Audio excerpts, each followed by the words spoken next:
Hola, ¿qué tal? ¿Cómo están? Dios les bendiga. Nos encontramos una vez más aquí en este espacio de Al Abrigo de Su Gracia.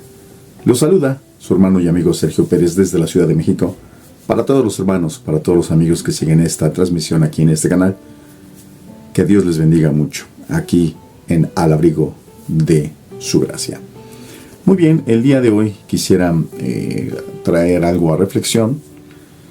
Muchas veces cuando leemos la Biblia, hermanos amigos, encontramos textos que son paralelos o bien que se parecen unos relatos con otros. Y en el caso de los evangelios, principalmente Mateo, Marcos y Lucas, encontramos una narración similar de los hechos, en este caso de la vida de Jesús, de las obras, de las situaciones que rodearon a nuestro Señor y propiamente de la obra de su ministerio. Y podemos ver que hay una similitud en los relatos de los tres primeros evangelios, aunque también Juan desde luego relata estos hechos, pero en una forma diferente, presentando a un Jesús más contundente, más revelado como el Hijo de Dios, como el Salvador del mundo, a diferencia de los tres primeros evangelios.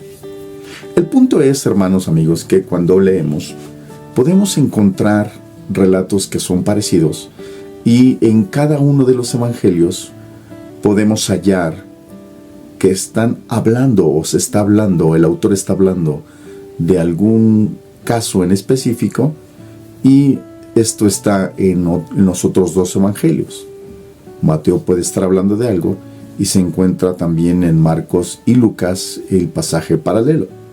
Sin embargo, tienen diferencias en cuanto a circunstancias, en cuanto a la óptica y la narrativa del hecho. Entonces, muchas de las personas o hermanos en la fe que empiezan a leer la Biblia, empiezan a encontrar estas diferencias como contradicciones. Es muy fácil señalar que la Biblia se contradice al no conocerla, al no conocer el marco cultural, al no conocer la gramática, al no conocer diferentes aspectos interpretativos y sobre todo al no utilizar la ciencia para ayudarnos a la traducción. Y cuando digo la ciencia me estoy refiriendo a la hermenéutica bíblica, que desde luego tiene reglas y que hay que cuidar y que hay que observar estas reglas para lograr una interpretación correcta y desde luego obtener el mensaje correcto. Es decir, hacer o realizar una exégesis al texto para encontrar el mensaje real. A razón de ello, hermanos amigos, es que en esta ocasión quisiéramos traer una reflexión acerca de Judas Iscariote, pero enfocarnos únicamente en una diferencia en los relatos que se da de su muerte. Muchos dicen que se contradice la Biblia, ya que un relato habla de una manera en que murió y otro pasaje relata otra manera en que yacía su cuerpo. Entonces esto despierta desde luego despierta mucho interés, pero también despierta una curiosidad malsana al querer señalar que la Biblia está equivocada o que bien la Biblia se contradice.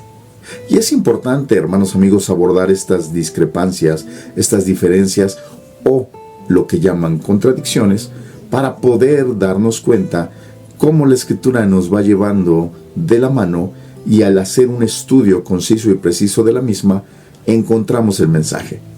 Y nos damos cuenta que de ninguna manera la Biblia se contradice o tiene, en este caso, diferentes narraciones de un hecho con el propósito de señalarlas como algo mal hecho, como algo que se hizo en la ciencia y en el intelecto humano y no como revelación de Dios.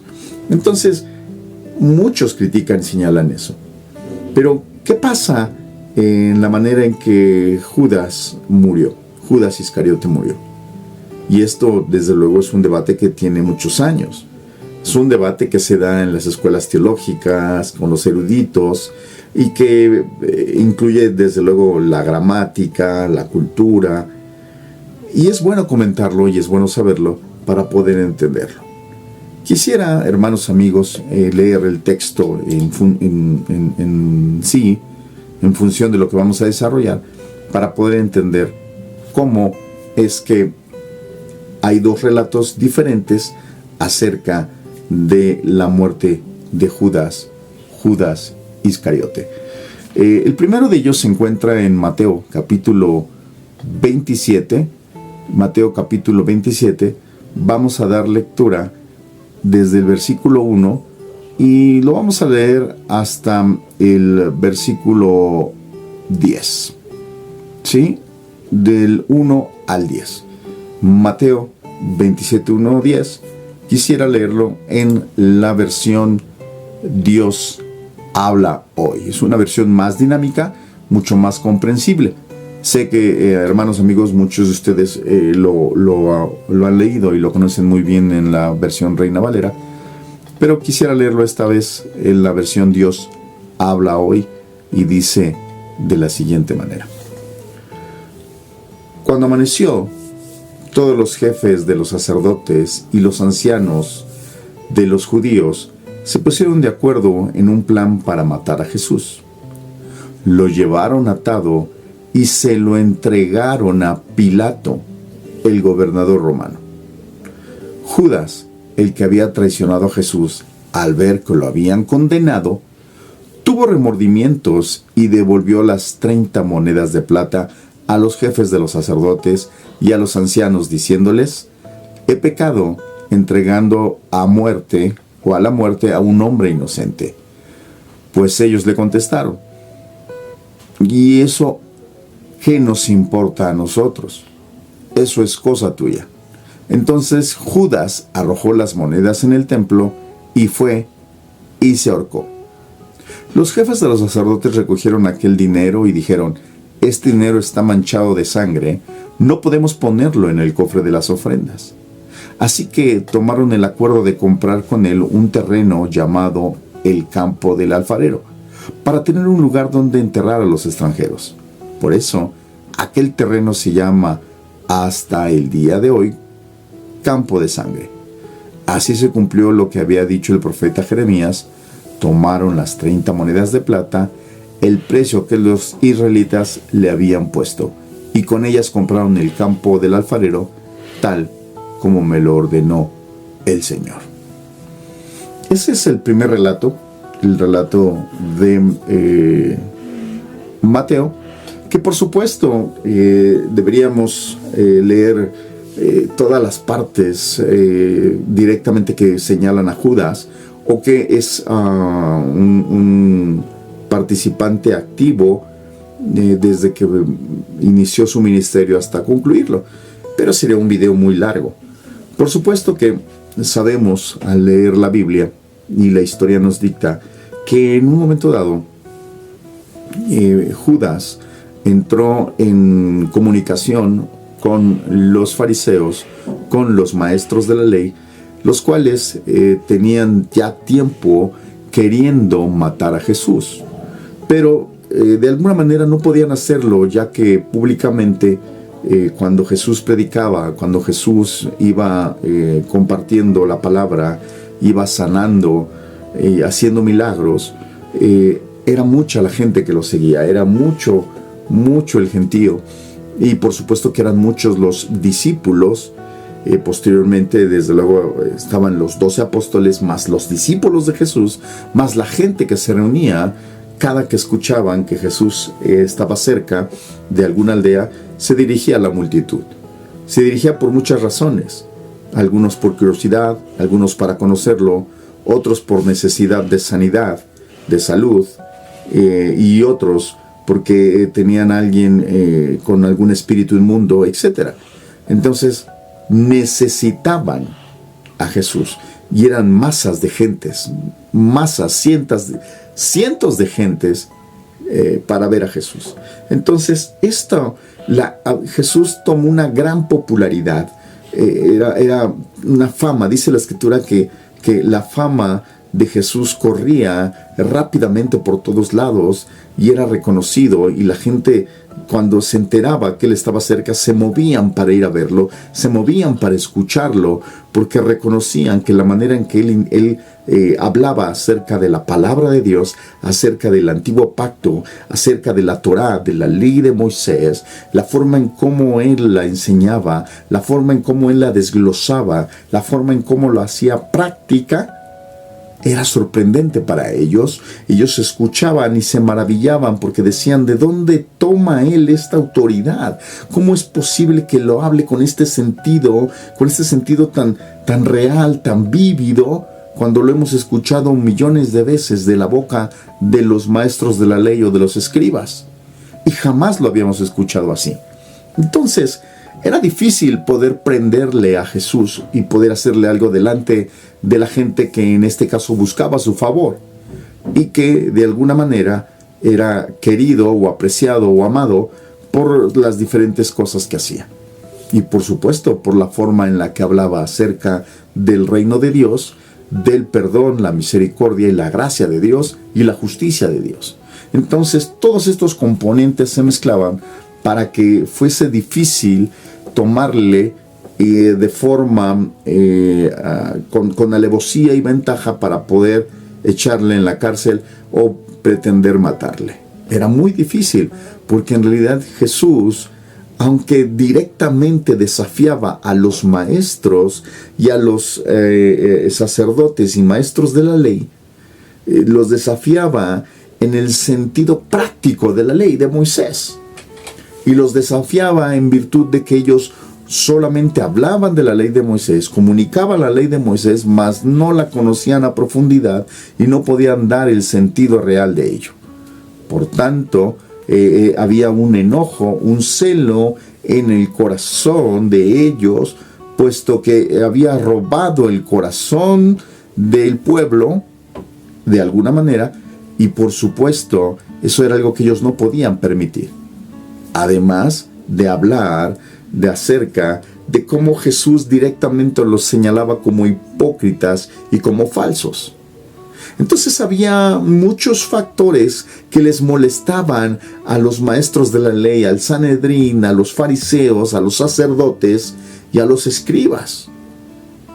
Entonces, ya de tiempo querían poder echarle la mano, querían poder apresarlo, querían poder tenderle una trampa para poder matarlo, para poder echarlo a la cárcel primero y después matarlo, o bien matarlo directamente. Pero no podían hacerlo, porque siempre estaba rodeado de gente. Entonces, hermanos, de hecho, muchas veces nos damos cuenta en las Escrituras, en la narración de los Evangelios, cómo Jesús llegó un momento en el que en diferentes lugares donde él predicó la palabra, donde él llegaba y hacía milagros y sanaba gente, etc., llegó a haber momentos en el que rechazaron lo que él hacía. Rechazaba a la gente. Hubo lugares donde rechazaron el Evangelio, lo rechazaron a él e inclusive quisieron matarlo. Varias veces lo señala la palabra. Y asimismo dicen las Escrituras que Jesús salía de en medio de ellos y no lo mataban, no lo tocaban, no le hacían nada. Aunque tenían la motivación, el deseo y querían matarlo, de alguna u otra manera, Jesús siempre se libraba de ello y se iba. Y sus discípulos con él, sus apóstoles con él. Cuando leemos el Evangelio o los Evangelios, nos damos cuenta de alguna manera del comportamiento y las características, de los rasgos del carácter y del comportamiento y del corazón de cada uno de los apóstoles, de los discípulos. No perfectamente de todos, pero sí hay alguna descripción de algunos de ellos que fueron protagonistas activos en los relatos de la vida de Jesús, de la obra y de su ministerio, y podemos ver el comportamiento y podemos ver su corazón también.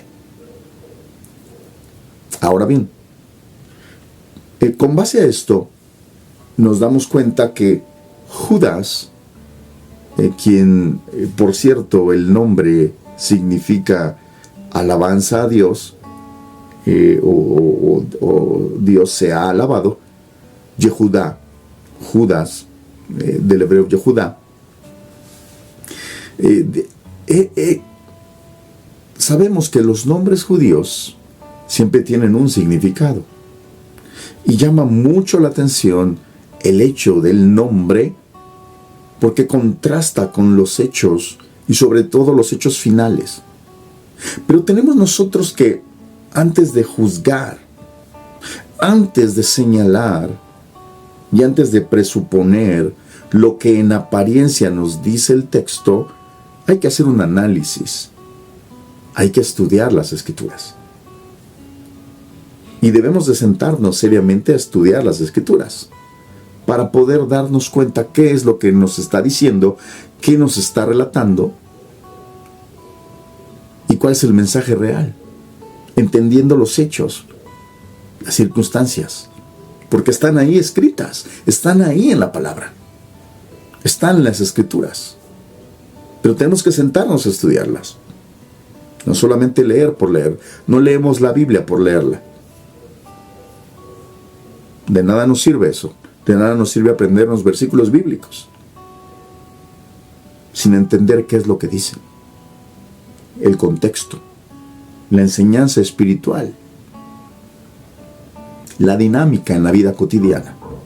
Todo eso lo tenemos que observar, lo tenemos que ver.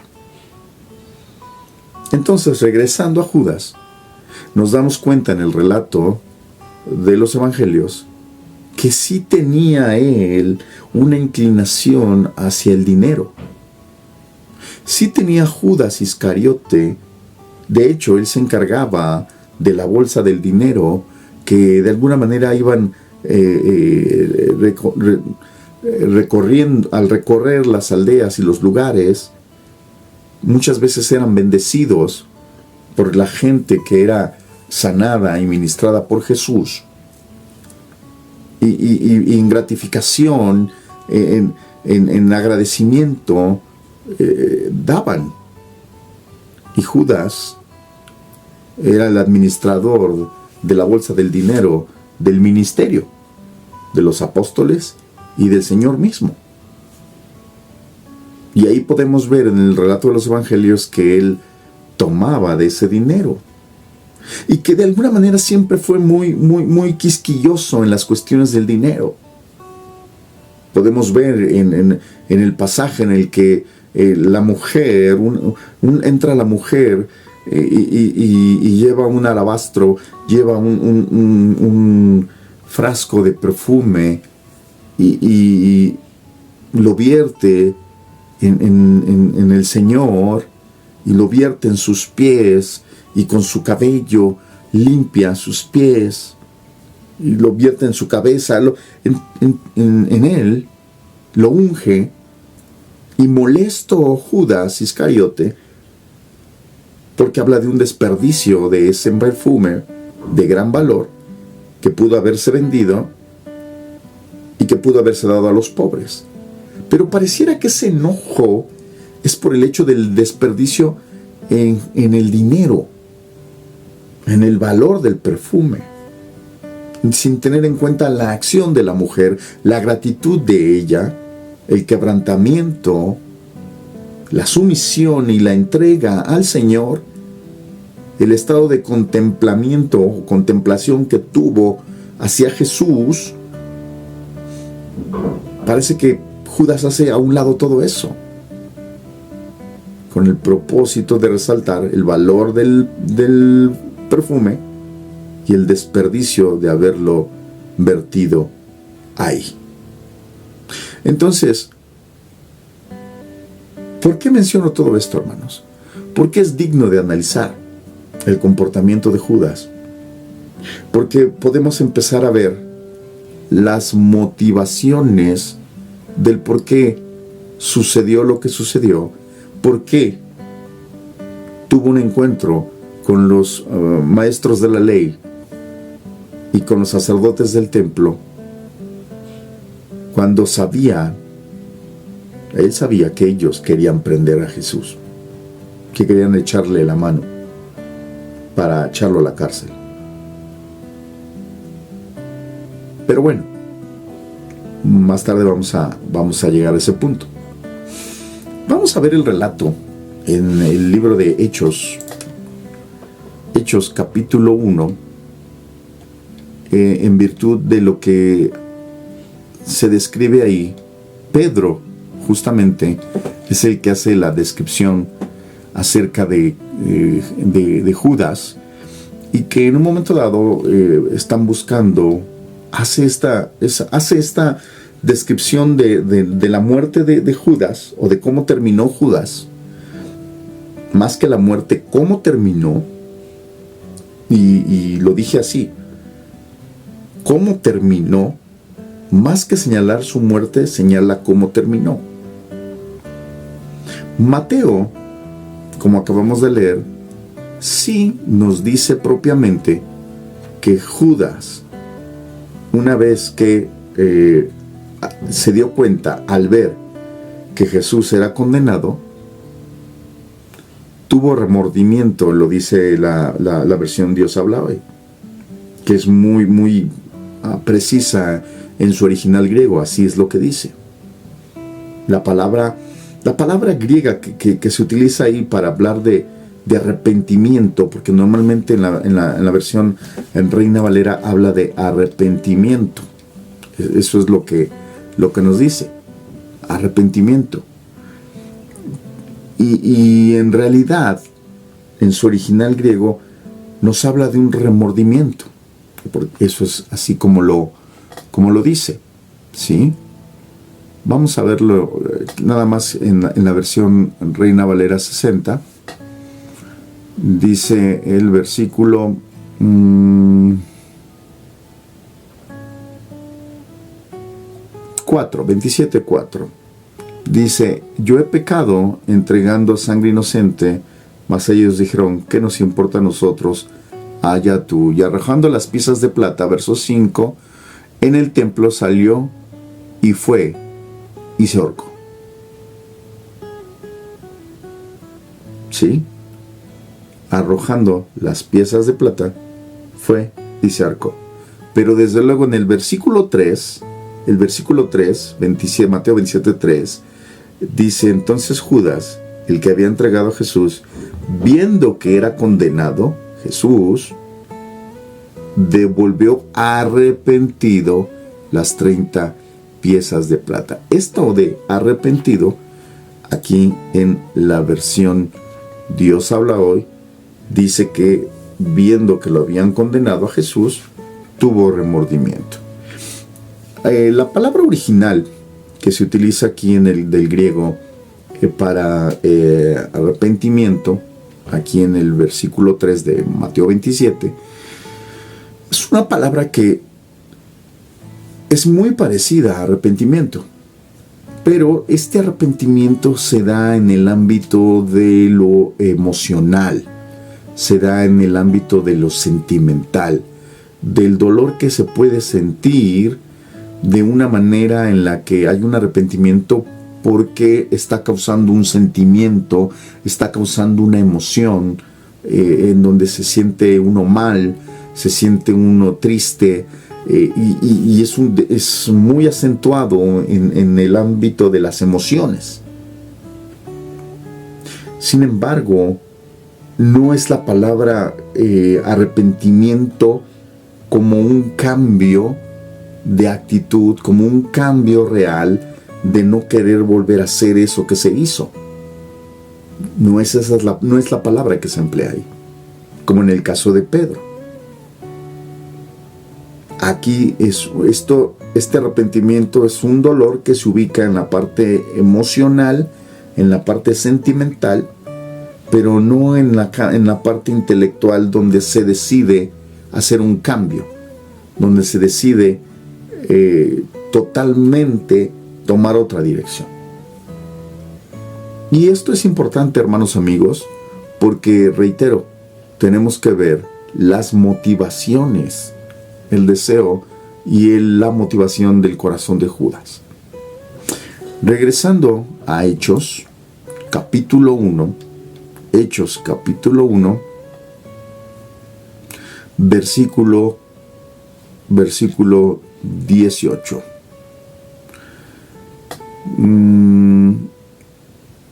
Desde el 17 mejor.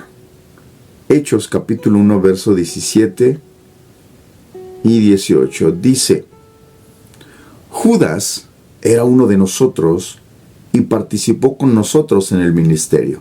Esto es muy interesante. Esto da para otro programa, pero bueno. Verso 18. Judas había comprado un campo con el dinero que recibió por su traición. Allí cayó de cabeza y se le reventó el cuerpo y se le derramaron los intestinos. Voy a leer el 19.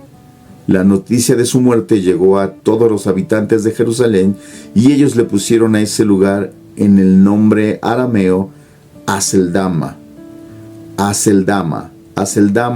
que significa campo de sangre. Entonces nos damos cuenta, hermanos amigos, que tenemos dos relatos. Dos relatos en donde Mateo nos dice que se ahorcó y el libro de los Hechos nos dice que cayó de cabeza y se partió por la mitad. Y sus entrañas o sus intestinos se expusieron, porque se reventó su cuerpo. Es muy fácil, y la mayoría de aquellos que hablan o tocan este tema fácilmente lo ligan y lo armonizan con un afán impetuoso de hacer ver que no hay ninguna contradicción en las Escrituras. Y entonces la explicación sencilla y fácil es: Judas fue y se ahorcó. Posteriormente, ya que había pasado el tiempo de que se ahorcó, llegó un momento en que su cuerpo, la cuerda se rompió y su cuerpo se partió por la mitad al caer. La mayoría dicen eso y de esa manera armonizan. ¿Sí? Sí se ahorcó, pero después la cuerda se rompió, cayó y se partió por la mitad. Ahora bien, eso es muy sencillo. Eso es muy sencillo. Esa es una manera muy, muy sencilla, muy práctica de poderlo justificar. Sin embargo, hermanos amigos, tenemos que ver que son dos relatos y podríamos decir que son casi contemporáneos. Muchos afirman que tanto Mateo como el libro de los Hechos defienden el que se haya escrito en el año Mateo entre el año 60 y 70. Algunos dicen que después. Y el libro de los Hechos afirman que se escribió entre el 70 y el 80. Pero lo cierto es que hay un acontecimiento que en ninguno de los dos relatos se menciona. Y de hecho no solo en el relato, sino en el libro en tal. Ni en el libro de los Hechos, ni en el Evangelio de Marcos, ni de hecho en ninguno de los otros evangelios, en los otros tres evangelios, se menciona la caída de Jerusalén, la cual fue en el año 70 después de Cristo. No se menciona. De ninguna manera se menciona. Entonces, esto lleva o nos indica, nos lleva a que tanto el Evangelio de Mateo como el libro de los Hechos fueron escritos antes de la caída de Jerusalén, ya que un hecho tan trascendente jamás se hubiera omitido, y menos por Mateo. ¿Por qué digo esto? Porque el libro de Mateo, el Evangelio de Mateo, se asigna a Mateo, uno de los 12. Mateo, el recaudador de impuestos, el publicano. Se estima que él fue el escritor, aunque hay muchos eruditos y muchos estudiosos que hoy día dicen que lo contrario, que no fue él. Pero la tradición y la manera en la que está descrito el libro, y está descrito y escrito, nos lleva a que el autor es Mateo, el publicano, el recaudador de impuestos, es decir, uno de los 12. Y Mateo tenemos que tomar en cuenta todo esto para darnos cuenta la manera en la que está transmitiendo el mensaje. Por supuesto que hay una inspiración de parte de Dios para escribir la Biblia. Dios es quien inspira a los hombres para que ellos escriban. Pero esta inspiración no lleva a tomar el control total de la persona o del escritor para que Dios plasme el hecho, la circunstancia o la situación, sino que más bien inspira al hombre, al escritor bíblico, de tal manera que utiliza o que le permite utilizar su lenguaje, la cultura, las figuras retóricas, los hebraísmos, etc. De esa manera está transmitiendo un mensaje inspirado con un lenguaje entendible, sobre todo para el primer receptor del mensaje, que en este caso, en el Evangelio de Mateo, tiene un rasgo perfectamente un libro enfocado para los judíos. Es un libro enfocado para los judíos, por la forma en que está escrito, por el contenido, por la manera en la que escribe Mateo. El enfoque es para judíos que son convertidos, por supuesto, y para aquellos que no son convertidos y que se convertirán al Evangelio. Entonces tiene ese rasgo y tiene esos aspectos que perfectamente la cultura y el pensamiento judío lo puede entender muy bien. No así un gentil o un griego, que es lo que pasa con el libro de los Hechos. El libro de los Hechos, hermanos amigos, fue escrito se le asigna a Lucas, el que escribió el Evangelio de Lucas, el doctor, el médico, que propiamente es un gentil. Se le ubica en la tradición cristiana como un gentil. No era judío. Entonces, la manera y la forma en la que escribe el libro de los Hechos, como lo mencioné, sí por inspiración, pero su rasgo que lo característico en Lucas, en el libro de los Hechos, es un enfoque dirigido de forma universal, pero también pensando en los gentiles.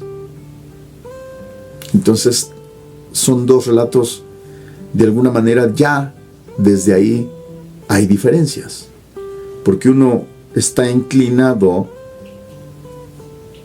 y motivado a que lo comprenda un cierto sector, o que lo pueda entender perfectamente y muy bien un cierto sector de la población, como son los judíos, aunque cualquiera lo puede entender, pero el que es judío lo va a comprender mejor, va a entender mejor el mensaje. Y el libro de los Hechos, con Lucas, perfectamente es de forma universal, es para todos, pero un gentil lo va a entender muy bien, lo va a comprender muy bien. Y eso es lo que pasa aquí con el relato de Mateo y el relato de Lucas en cuanto a la muerte de Judas Iscariote. Porque en los dos relatos, mis hermanos, en los dos relatos, Judas aparece como traidor. como un traidor. En los dos relatos, tanto en Mateo como en el libro de los Hechos, Judas habla de comprar un campo. En los dos. En Mateo habla de querer comprar un campo. Y en el libro de los Hechos nos dice que con el salario de su injusticia lo compró. Habrá en pasado como algo que él realizó. En Mateo, Judas murió de una manera terrible, que fue ahorcado. En Hechos, Judas murió también de una manera terrible, pero no nos dice que murió propiamente, solo dice que cayendo de cabeza, su cuerpo se partió por la mitad y se abrieron, se abrió su cuerpo y se expusieron los intestinos. No dice que se ahorcó, dice que cayó de cabeza y se partió por la mitad. Pero podríamos nosotros interpretar que se aventó o que se cayó, pero más bien pareciera que Lucas, el doctor, está hablando de la manera en cómo terminó su cuerpo, y Mateo nos está hablando de cómo lo hizo. Ahora bien, las dos historias, desde luego, pues fueron conocidas, tanto me refiero a que en el contexto de Mateo, la historia se difundió. De igual manera, dice Pedro que eso se supo en todo Jerusalén, lo que le pasó a Judas, y que todos ya mencionaban que ese campo era un campo de sangre. Y eso aparece en los dos relatos, tanto en Mateo como en el libro de los Hechos. Así que el lugar, tanto en Mateo como en el libro de los Hechos, se convirtió en un lugar impuro, por todo el contexto de la traición del Hijo del Hombre, de Jesús, y que él rechazó ese dinero después, y obviamente era porque ese dinero estaba manchado de sangre, la sangre de el Maestro, la sangre de Cristo. Así que si tomamos en cuenta todo esto, tenemos que preguntarnos, bueno, ¿se ahorcó o no se ahorcó? ¿Se ahorcó o se cayó de cabeza? ¿Qué fue lo que ocurrió? Bueno, tenemos que considerar que Mateo, por supuesto que al ser uno de los discípulos y ser parte del cuerpo ministerial de Jesús, tiene los hechos de primera mano. Fue testigo directo. Había gente que directamente observó la situación, fue testigo de ello, y ellos, o bien Mateo pudo haberlo visto, o se lo dijeron de primera mano. Fue algo que ocurrió en el momento en que él estuvo. A diferencia del libro de los Hechos, cuando leemos el libro en el inicio, el doctor Lucas se está refiriendo o está dedicando el libro de los Hechos a un Teófilo, que no sabemos quién es, propiamente la Biblia no nos dice quién es Teófilo, pero sí hace una salutación profunda con mucho cuidado, y sobre todo utiliza la palabra excelentísimo Teófilo. Y dice el doctor, haciendo toda la investigación, la recopilación, tomando en cuenta los testimonios, te voy a hacer la descripción de los hechos concernientes a la vida de Jesús. Y empieza. Entonces nos damos cuenta que Lucas hace una investigación. El doctor Lucas hace una investigación, como buen gentil, preguntando, hablando con los testigos, hablando con los apóstoles, porque de hecho nos dice el mismo libro de los Hechos y en algunas cartas también, que él estaba con el apóstol Pablo. O sea, fue en el tiempo también de los apóstoles, pero Lucas no estuvo o no fue parte ni de los 12 ni de los discípulos, porque él era gentil. Son cosas importantes que tenemos que observar.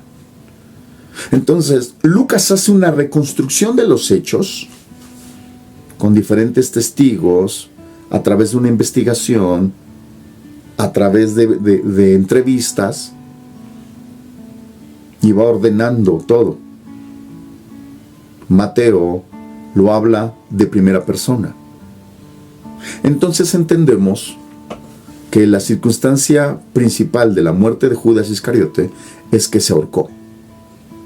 Se ahorcó.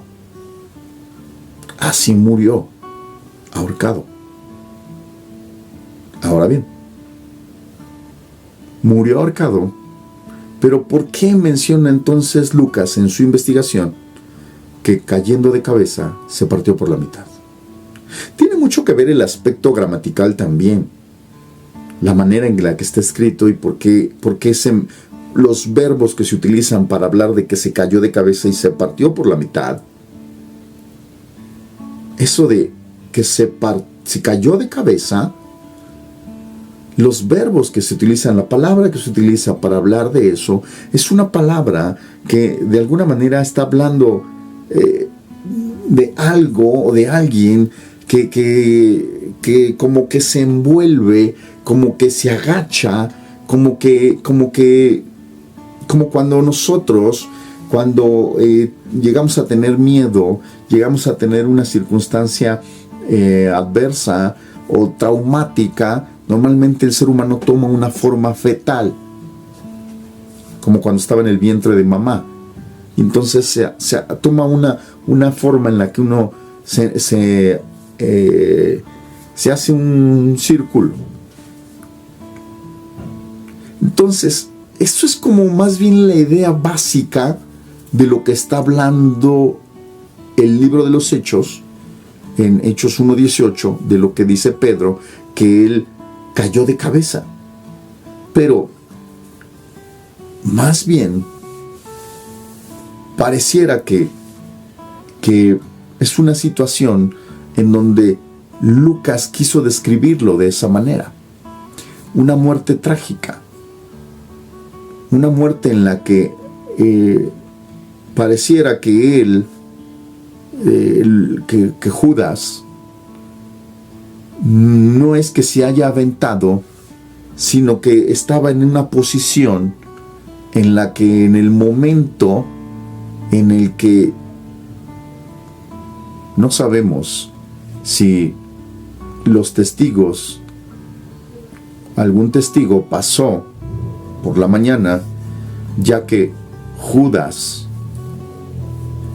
fue temprano por la mañana cuando a Jesús lo llevaron con Pilato, después de haber ido con Herodes, después de Herodes regresarlo con Pilato, de haberlo flagelado, sacarlo una vez más a los principales sacerdotes y maestros de la ley que gritaron crucifícale. Fue por la mañana que lo declararon lo declararon o lo imputaron reo de muerte, ¿sí? Lo condenaron, esa es la palabra. Lo condenaron, por la mañana fue cuando lo condenaron.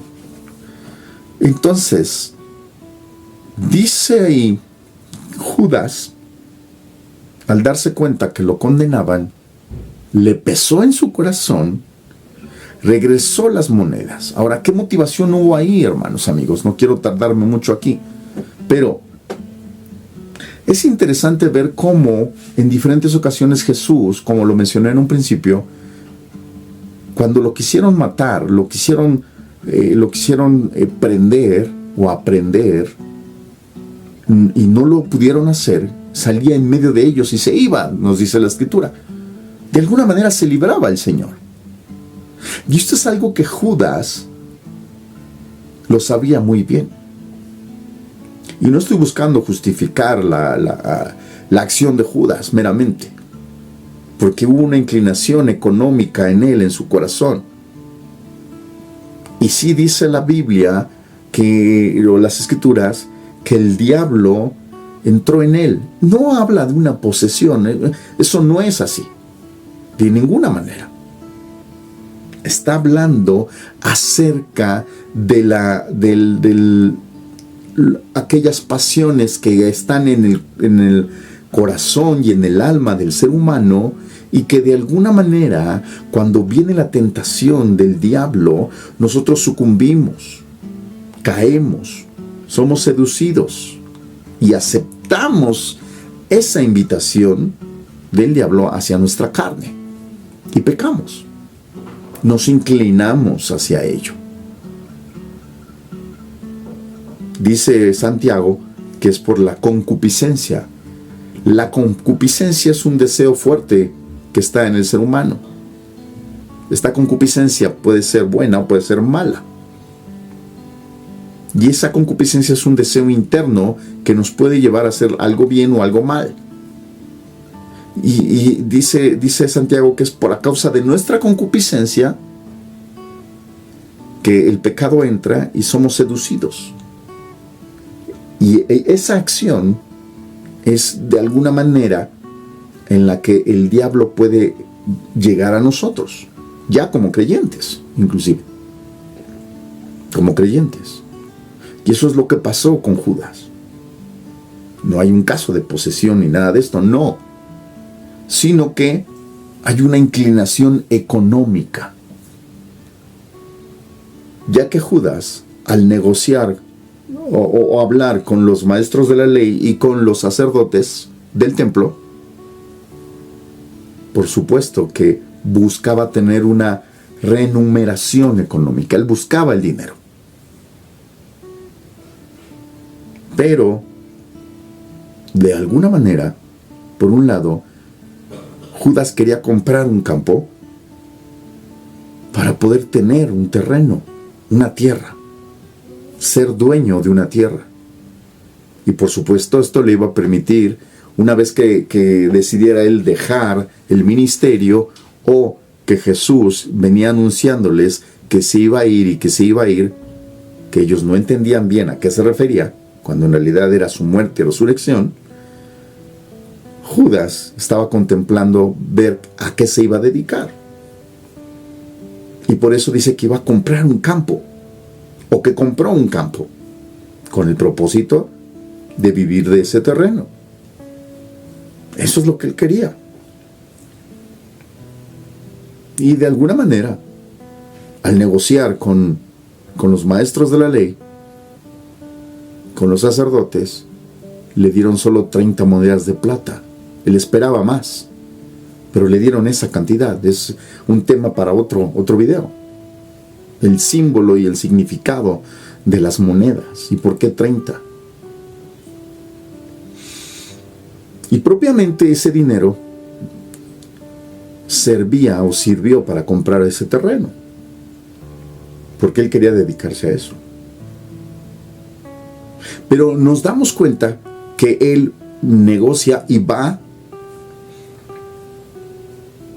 y él les dice en dónde está el maestro, de manera que públicamente ya no era necesario estar esperando el momento en público, sino que a oscuras, en la noche, sabiendo Judas dónde se reunían y dónde iba a ser la cena, la última cena, la cena de Pascua, de Pesaj, y dónde solían ir a orar, él les dijo, y los iba a entregar.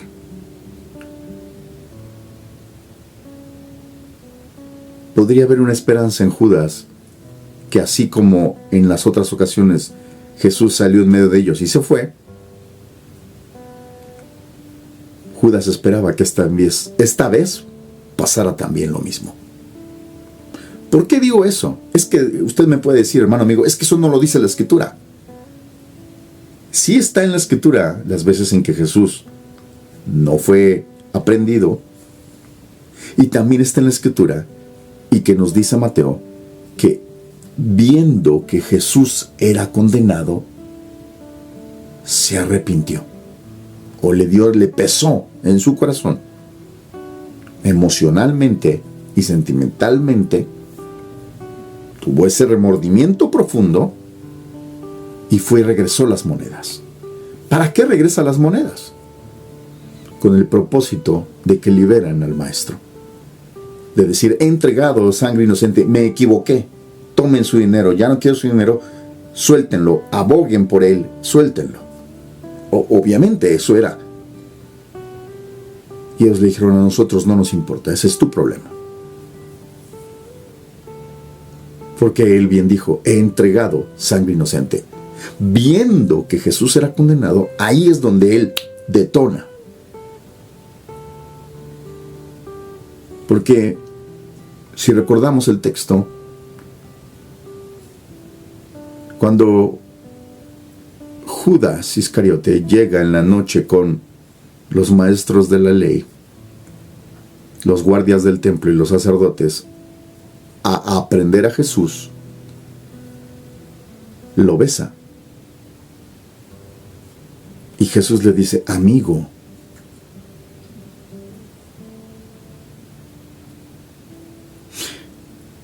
El beso, que es el ósculo santo, de alguna manera era una forma tradicional de saludo.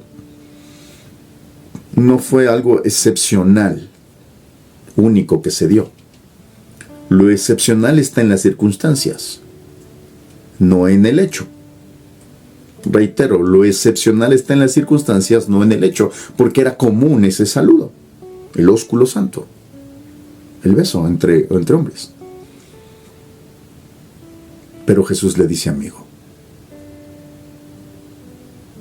Y la traición radica en que te sientes traicionado cuando el que te traiciona, tú le amas y confiabas en él.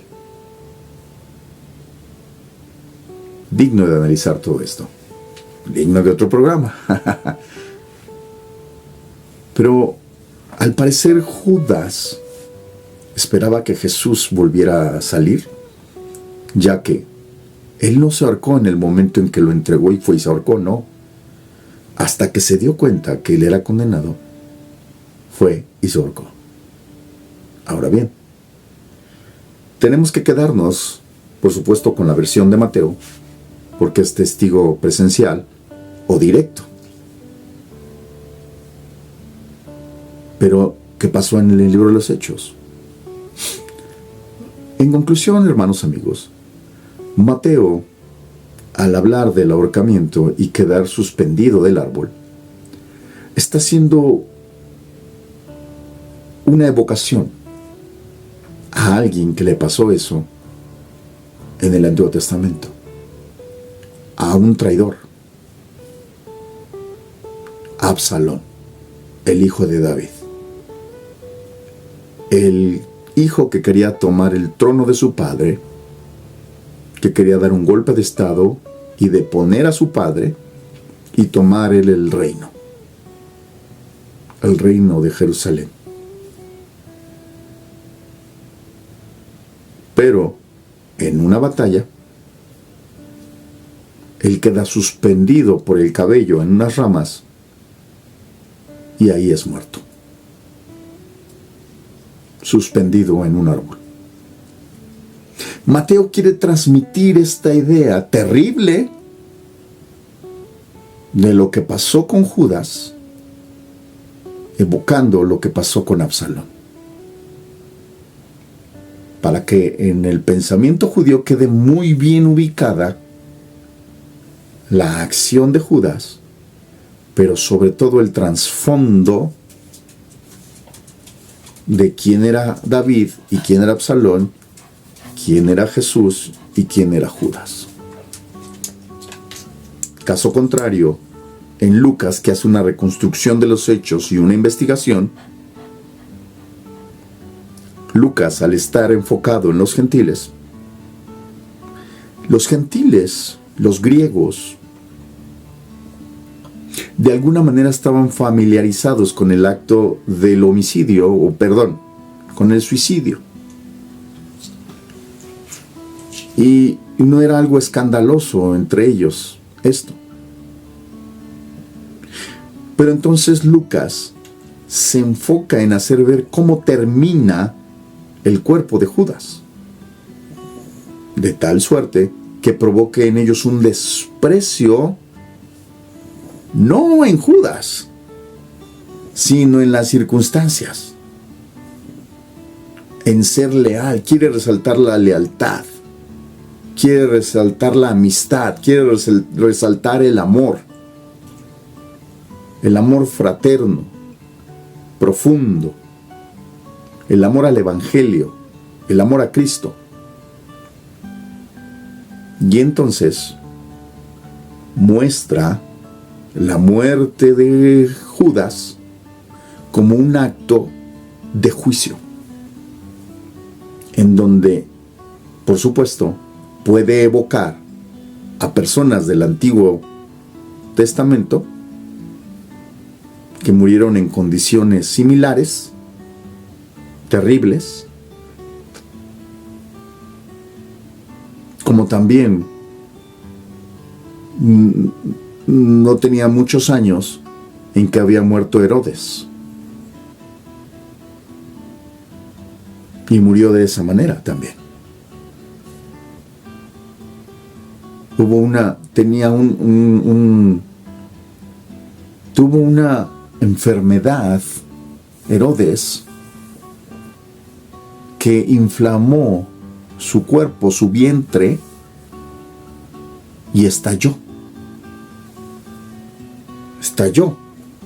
su vientre, y sus intestinos quedaron expuestos. Y esto es como una descripción similar, casi igual, de lo que le pasó a Judas. Y que en tal caso, una vez que Judas se ahorcó y la gente lo vio, al haber pasado las horas y haber estado expuesto al medio ambiente, al sol, tuvieron que bajar el cuerpo. Y en el momento de bajar el cuerpo y ponerlo hacia el piso, hacia el frente, caer de frente, se partió por la mitad. Por el estado de putrefacción. No sabemos cuántas horas habían pasado, y el testigo de Mateo podría haber sido el de la mañana, y el testigo de Lucas pudo haber sido el de la tarde-noche, porque era la costumbre en Israel que si alguien había sido crucificado, o en este caso, como el caso del suicidio de Judas, no podían dejarlo ahí pasar la noche, tenían que quitarlo de ahí, tenían que bajarlo. Y entonces podemos conciliar muy bien los dos textos al entender que el cuerpo tenían que bajarlo, y que ya en el estado en que se encontraba, la forma en que cayó, al bajarlo, se partió por la mitad.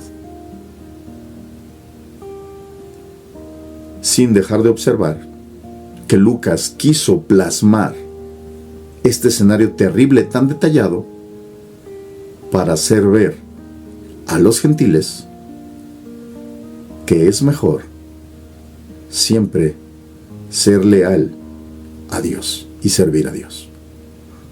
De esa manera quedan conciliados los dos textos y no están de ninguna manera uno en contra del otro, no hay ninguna contradicción. Muchas veces puede ocurrir un accidente y hay muchos testigos. Y en la investigación del accidente, al hacer un peritaje de forma judicial y jurídica, se entrevista a los testigos, porque los testigos están en diferentes partes, son diferentes ángulos. Unos ven una cosa, otros ven otra, y empatan las historias, los relatos. Y es lo mismo que pasa aquí con Mateo 27 y Hechos capítulo 1. Uno nos dice la manera en cómo murió Judas y otro nos dice cómo terminó.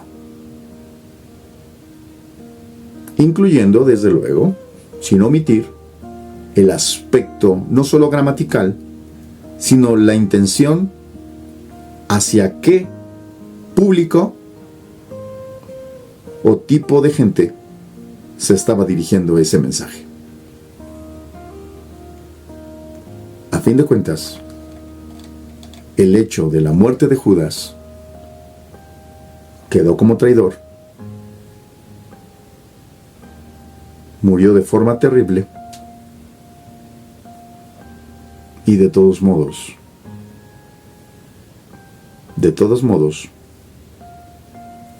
acabó en un campo de sangre. Esta es la reflexión que hemos querido traer en esta ocasión. Si usted, amigo, hermano, amado, hermano y amigo, está interesado en que abordemos algún tema aquí, en Al Abrigo de Su Gracia, escríbalo en la parte de abajo, aquí, en la caja de comentarios o en el chat, y con gusto abordaremos su inquietud, abordaremos el tema que usted quiera que tratemos. Les agradezco mucho el favor de su atención, agradeciéndoles de todo corazón haber estado aquí en este espacio de Al Abrigo de Su Gracia.